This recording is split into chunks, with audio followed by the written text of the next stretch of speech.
Hey, welcome to The Kicker. On this episode, we're going to recap July 4th a little bit. We're going to talk about Congressional District 7, and we're going to bring you a special interview with our Democratic nominee for Congress, Tony Kozycki. My name is Becky Woomer. And I'm Jessica Fleming.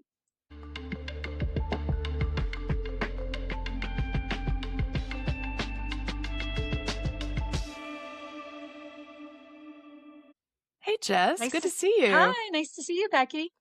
Good to see you. I know you were out of town for July 4th.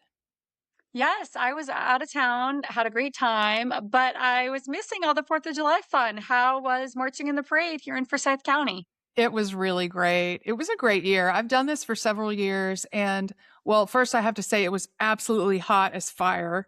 Oh God. That was kind of the headline of the day because if you remember, it was like the heat dome. Yeah. And that parade starts at 10 in the morning. So it wasn't yet completely brutal, but there's always that moment when the steam engines have to enter the parade and Oh gosh. everyone just stands and waits for them to do that. We were standing for about Mm. 40 minutes and so we scattered to the tree line, but Yeah. we had maybe 30 people walking with us. We had a decorated truck and trailer. We threw out 1,000 strings of blue beads. Those were very Amazing. popular, in addition to candy. And the beads are easier to throw. I realize now why they do this at Mardi Gras because you can really kind of sling them and it's fun. Yeah. And it was just good vibes. We had music like we usually do. I hmm think that the parade was less attended because maybe the heat, Yeah. but there were a couple thousand people out there for sure along the route. And it was good vibes. Like, I don't know, this is speculation. There wasn't much heckling or booing at all. Like, I think that maybe people are just not feeling that great about MAGA. I don't know, but we had a great parade, and then that night we had our booth at the fairgrounds. The volunteers did a fantastic job hmm setting it up. It looked great. Our candidates were there. We had a lot of good conversations, and then ended with a bang, fireworks, and that was another year in the books. It was really fun. Yeah. Awesome. Yeah, that's what I was wondering how the reaction was from the crowd. And I'm glad to hear that it was, positive and that you Yeah. weren't receiving too much heckling or anything. So happy No, and about it's that. not like there's ever Yeah. a lot, but no, it Yeah. was just good mood, good vibes for sure. Awesome. Mhm. Good. Yeah, I'm so glad. Thank you for representing us. And I appreciate all the people who go out there and represent the Democrats loudly and proudly because that's so important to do here. So thank you. You got it. I mean, it's definitely a team effort, and having a parade crew and a booth crew really helps a lot because those are just two, it's a long day otherwise, which was really great. Yeah. Yeah. Um, and today's a big day on the kicker because we are bringing an interview that we did with Tony Kozycki, who is running against Rich McCormick to be our congressperson from CD7. I am so excited about his candidacy and really excited to support him. Before we get into his interview, we want to go over a couple of things just to let you know about, Congressional District 7 and just so you understand, listeners, what he's running for and some background information. So, a little bit of Civics 101.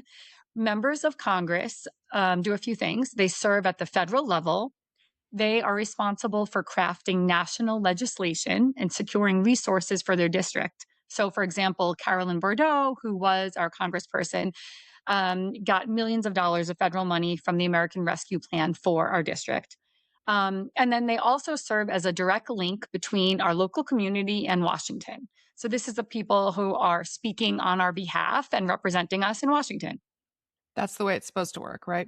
Yeah. And so geographically, we'll get into this a little more, but the district is it's a lot of the North Atlanta metro area. It's the whole counties of Forsyth, Dawson, and Lumpkin counties, and it's parts of Fulton, Hall counties, and Cherokee. So, and that's the cities of Alpharetta, Cumming, Dahlonega, Dawsonville, Johns Creek, Milton, Roswell, and Sandy Springs. So it's a really, really spread out district.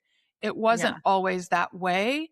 Without getting into the weeds too much, the lines of this district have moved back and forth as the Republican legislature drew and redrew the district, gerrymandered it. hmm Um, so, for example, Rich McCormick first went to Congress serving District 6, And when that was redrawn to be a majority Black district, he jumped over and now, is serving in District 7. So Mhm. without getting more into that, the takeaway is that Rich only won after being defeated by Carolyn Bordeaux in 2020. He Yeah. only won once his district started being drawn to be heavily Republican. Yeah, That's the that's district was drawn for him, basically. It was yeah, drawn for a Republican to win, and yeah, the fact that he jumped districts, and what I like about Tony, and we'll see this in his interview, is that he lives in the district, whereas we'll talk about this, it's very hard to actually encounter Rich in our district, yeah. so Yeah, where is that guy? I mean, yeah. one thing, one notable thing he did that Rich did when he went to Congress is he pretty quickly took up with a congresswoman from Texas. Despite being married Mhm. himself, he took up with And Beth Van running on a Dyne. platform of family values, right, Becky? Didn't Exactly. he run Mhm. Yeah. Yeah, yeah, he's a big family guy, but he wound up getting a divorce, and I think has been in Texas a fair amount, has been in Florida a fair amount. What else has Mhm. he done while he's been up there? Yeah, so you'll remember him from a few things. He made national headlines last year when he talked about children getting free school lunches and basically that they shouldn't, that getting a free school lunch is a way of sponging off the government, a quote from him. And he talked about needing to get out there and work and Oh, that he said they could go get uh, jobs. That's right. They could get a yeah, paper exactly. route or He said something. that Yeah. he used to work through high school, and we weren't just talking about high school at this time. This was a He whole was debate. talking This was about losing government funding for, during the Trump administration, and it was about affecting all different levels of, from elementary school through high school. And the fact that he's suggesting people get jobs, children get jobs, was yeah. a really big ordeal. Right away, many of us who kind of keep tabs on what he's up to were outraged, but it quickly made Mhm. national news and was all over the place. And he also made national news again when he did a town hall last year. He came back to the district. This was after all of the Doge cuts. And people were very, very upset. And I know you were at this Yeah. town hall. People were Mhm. screaming at him, yelling at him. And It it wasn't again just made Democrats national. screaming at him either. It was Yeah, there were mad Republicans because, yeah, he yeah. really has just marched in lockstep with Trump the whole time he's been in Congress and rubber stamped what and offered no resistance to even the worst corruptions and abuses of the Trump administration. Exactly, and that's the thing too. Most recently, the thing that he did, I was reading an article about this whole "Make DC Square Again," which was it was about, taking away a Democratic section of Virginia and putting it into DC where they wouldn't get representation. And, this was after Virginia elected a Democratic governor. Anyway, it was a whole ploy to get more representation by Republicans. And the whole thing, I was just stunned reading the article, like, oh, this was introduced by Representative Rich McCormick from Georgia. And I'm like, this is what our congressperson who's supposed to represent us and look out for our best interests is doing. So I just feel like that was a perfect representation of how he is a henchman for Donald Trump and is not really focused on us, the people of his district. Unlike Carolyn Bordeaux, who was getting funding for us and so many other people. The reason that they're beloved in their districts, certain members of Congress, is Mhm. that they get money, they get funding, they get resources, and he really isn't looking out for us. Exactly. And that's why I'm really glad and grateful that we have Tony Kozycki as our candidate against Rich. Tony is a father, he's a Navy vet and pilot, and he's an immigration attorney who lives in Johns Creek, like actually lives here. And he had a contested primary. He defeated 3 opponents in the primary Yeah. to win the nomination for this seat. In our show notes, we're going to include a link to sign up for Tony's newsletter. We're going to include a link to a meet and greet later in July where you could come and talk to him, get your questions Mhm. answered. And now we're going to show you an interview that I got to sit down and record with Tony um, a little bit earlier. So stay tuned for that. Hey, Tony Kozycki, welcome to The Kicker. Oh, thank you so much. And thank you for having me. I'm so excited to talk to your audience and kind of tell you a little bit more about our campaign. Fantastic. And hey, I got to say real quick, it was great to see you on the 4th of July. It was great to walk with you and your family in the Cumming parade. Hopefully you have one of those fans still that you can cool yourself off. So we had a fantastic time. Forsyth Dems threw an amazing float and had a great energy. It was a great opportunity to get in front of so many voters. I know that is the most important thing to us. Let them know we're here, let them know we're out here, and try to start that conversation. No better way to do that than a 4th of July parade. Is where it is at. So if you don't mind, tell us a little about what led you to run. Yeah, absolutely. So I grew up here in LaGrange, Georgia, was in the military a while, and then I moved back home with my family, and we started a small law firm. We do a lot of immigration law in our firm. That is the primary practice of the firm with my mom, my wife, and I. And in that context, I learned about a story of an Army veteran that was living here in Georgia. Obviously, a veteran myself, it caught my attention. His name is Godfrey Wade. He was a U.S. Army veteran that served overseas during the Cold War in Germany. Also caught my attention because my mom served overseas in Germany at the same exact period of time. She was in the Army at the time. So started looking at his story, and I learned that he was in ICE custody being deported. We are an immigration law firm. We knew we were one of the few veterans-based immigration law firms in this area, and thought if anybody had the opportunity to help this family, it was us. So we reached out, we took this case on board and started trying to do everything we could to help Godfrey kind of stay in this country and return to this country really after his deportation. The start of that was in December of 2025. I reached out to Rich McCormick, my representative, to say, this is a real problem. I had heard about Rich McCormick for years, as a military veteran that was so focused in the community on helping veterans. So I thought it would be a very natural conversation to have with him. Boy, was I wrong. They blew us off for several months. I'm engaged with his team, kind of bringing up that we need this help. We'd love them to engage on this issue, really just asking them to look at the case of Godfrey Wade. And for about 4 months, they said that it was not a priority for them, so they weren't going to engage. I took kind of great offense to that. I went over to my wife, who, again, she leads our immigration practice, and I kind of highlighted this issue and said, we talked about our disappointment and kind of frustration in this. Rich McCormick doesn't care about us as constituents. He doesn't care about what this district really wants.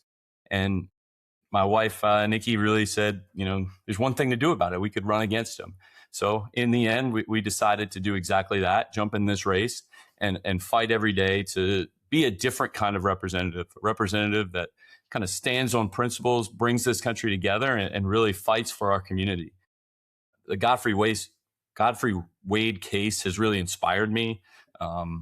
It by no means is the only military veteran that's been deported under this administration. It is not the only wrong action that this administration has done, but it really touched us personally. We got to know his family very well, his wife or his fiance, his children.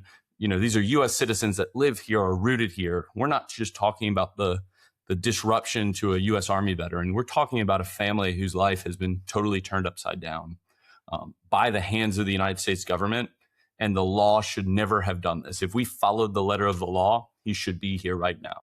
And that's all we're asking. So in a very long way, that's what got us into this race, to try to bring something different, bring some real leadership to this country that can bring us back together and start standing on the moral high ground that the United States used to hold, I believe. Absolutely.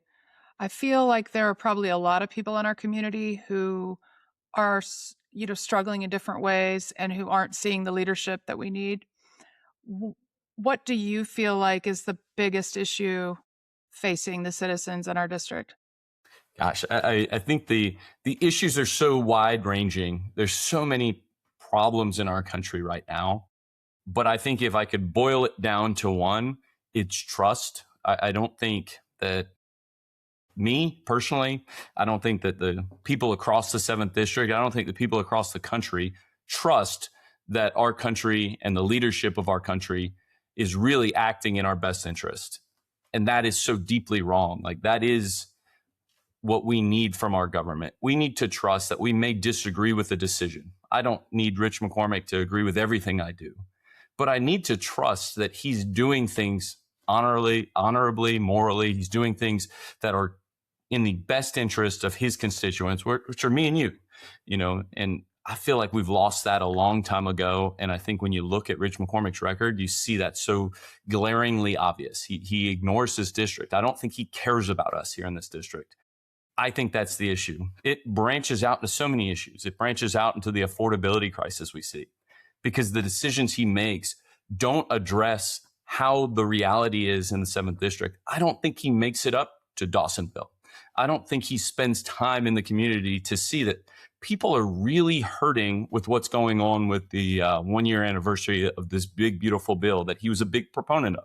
He didn't see how it would affect us because he didn't really, internally care what it meant for his constituents. He cared what it meant for his political career. He is going to do what's best for Rich McCormick. And what's best for Rich McCormick is tying himself closely to MAGA and, carrying forward that agenda. That's the trust that we've lost. We don't trust that the politician is looking out for the constituents. We trust that they're looking out for themselves. Mm-hmm. I feel like, not to raise the conversation to the level of the whole nation, but that sense that people are out for themselves, I think starts at the top. And I wonder how you could imagine, mitigating some of that corruption if you were in Congress. I think this is the root of what every single politician or candidate needs to be focused on right now. How do we fix this problem? Because we can't get to the rest of them if we don't fix the trust issue. To start with, we just signed the Political Integrity Pledge. It was an easy decision for us to join, and we were happy that somebody was organizing kind of this kind of root core cause. And it's 4 pillars, and the 4 pillars are Congressional insider stock trading. We had been saying since day one that is a priority for us. When we go in, we want to pass legislation that requires members of Congress to place their assets into a blind trust so that they don't have an ability to trade on that insider information and benefit from their position, regardless if they're doing it or not, regardless if they're actually taking that information and using it against us. It's a trust issue. They've lost our trust, and to regain it, we need to show that they're not doing it. And placing your assets into a blind trust so that you can't physically do it, even if you wanted to, can do that for us. It makes it so your constituents don't need to waste time wondering. They know that you're doing the right thing. So that's one of the pillars of this pledge. Another is to stop this revolving door where politicians turn into lobbyists. The lobbyists fuel the politicians. So it's a ban of entering the lobbying trade within 2 and 5 years, respectively, for different parts of that after getting out of Congress. I think that's an easy decision. You should be focused solely on what's best for your constituents and not what your next jump into your next career would be. The third part of that would be passing legislation or joining legislation to overturn Citizens United. I think that is a huge problem in this country right now, that the corporate money that has fueled Washington for so long has kind of taken over the voice of the everyday American, everyday Georgian in my case. And then the final piece of that is kind of hand in hand with Citizens United. It's making a pledge not to take corporate PAC money. And that's what we've made that pledge, because we're going to be a grassroots campaign that's funded by the people of Georgia and not the special interest that's kind of taken hold of our community. Right, right. So it sounds like anti-corruption is a big priority for you. What would be another piece of legislation that you would be interested in or prioritize in Congress? Absolutely. We need to address the big, beautiful bill that was passed, or as many call it, the big, ugly bill. We're coming up on the 1-year anniversary. We need to craft legislation that can undo the damage that was caused by that bill. It is now hitting home here in the 7th District. And every day when I'm out in town speaking to people, they talk about one aspect or another that is affecting them. So we need to unwind the policies and procedures that were put in place because of that. And to do that, we need to address things like the food insecurity that's coming up with how they've cut SNAP benefits here in the state of Georgia. We need to look at how, the healthcare industry in this country is no longer working as a capitalist society would hope. They've capitalized such a deep share of the market that capitalism isn't functioning anymore within our healthcare. We need to, actively work at bringing that back and driving down the cost so that this can be expanded and doesn't, break our banks. I hear constantly issues with Social Security and how that fund is dying, and we're not even considering how this up and coming generation of young Americans is going to get access. We're just seeing how kind of the folks that are going into retirement now will be able to be funded, not even considering how it will be funded for the next few decades. So I think all of these issues can be wrapped up into the idea that we do need comprehensive legislation that addresses fraud, waste, abuse, and funding of our government. But the one big, beautiful bill was a total misstep in that regard.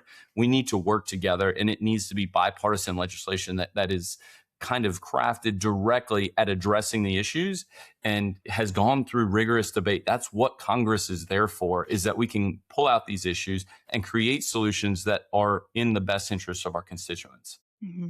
And I feel like this conversation is so interesting to have in Forsyth County because people think of Forsyth as such a wealthy area, but I know because I've seen that people here are struggling with affordability.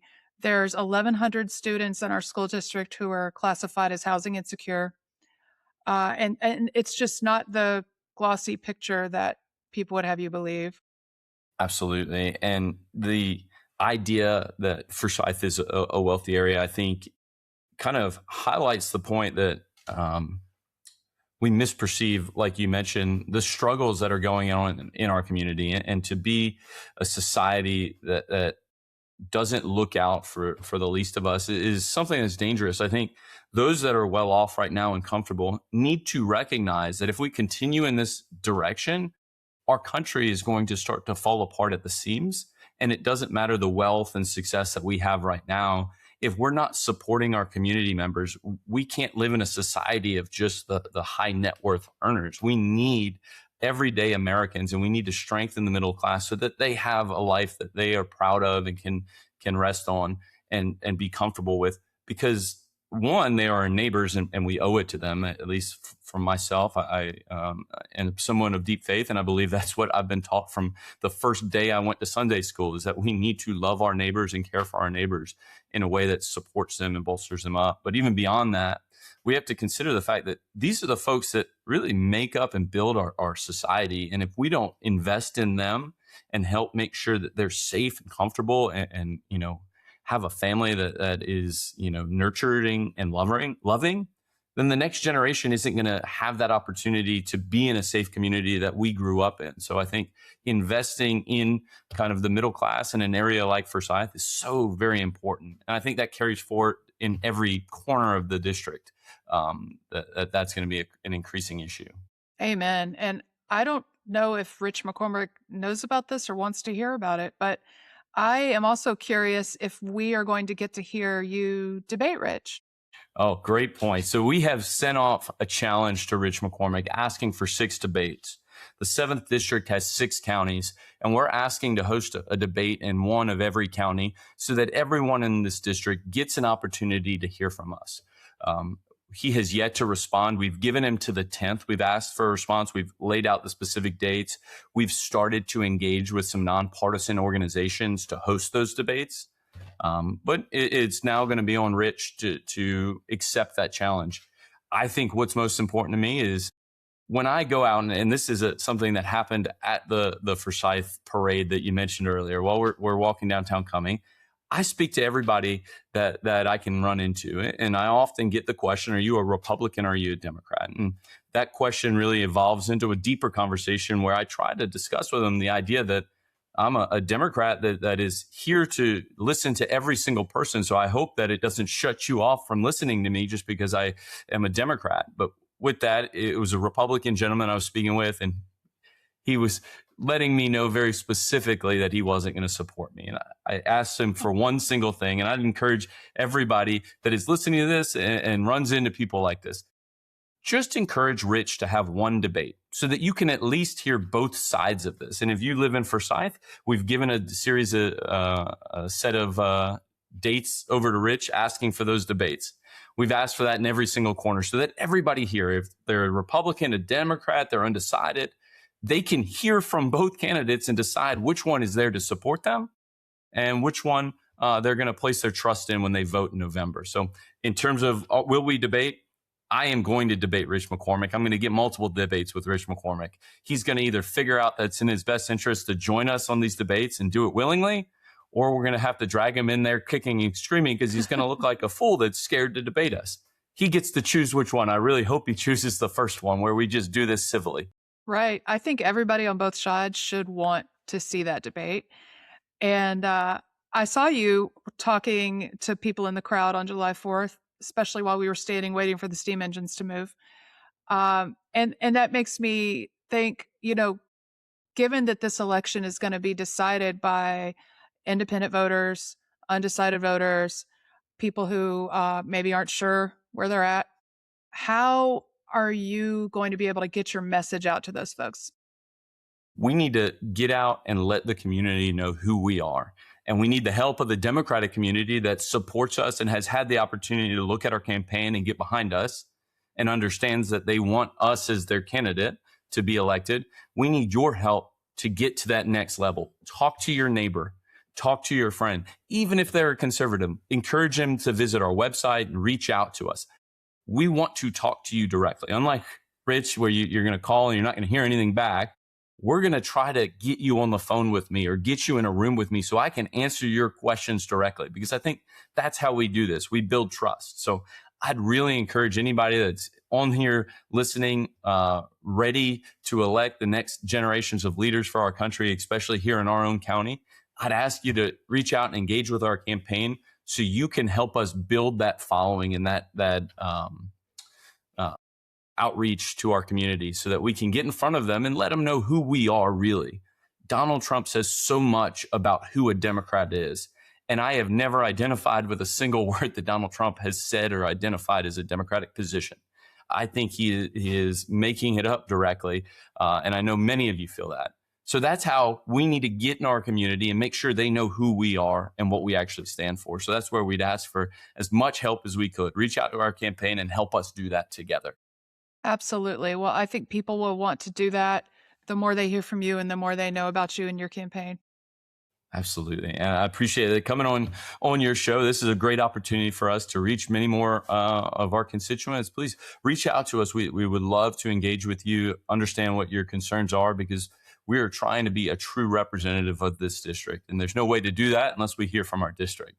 Fantastic. Well, thank you so much, Tony. I really appreciate it. Well, thank you so much for having me. I really appreciate it. It's been great working with the Forsyth County Democratic Party. You guys are an amazing organization. And I would also ask if anybody's on here and hasn't got the chance to reach out, please visit our website, kozickiforcongress.com. We'd love to hear from you. If you have the ability to donate your time, we'd love and encourage you to reach out to us as a volunteer. If you have the ability to contribute to the campaign, that's how these grassroots campaigns get by. We rely on the support of our community and donations from the community. So we really appreciate that. That's how we can avoid taking corporate PAC money, is we get the support of the community.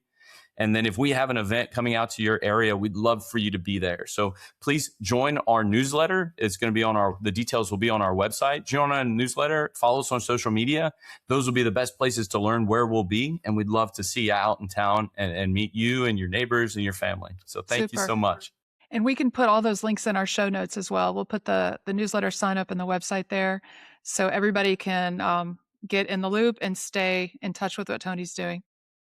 Well, thank you so much, Becky. This is fantastic. Great speaking with you today. Thanks, Tony.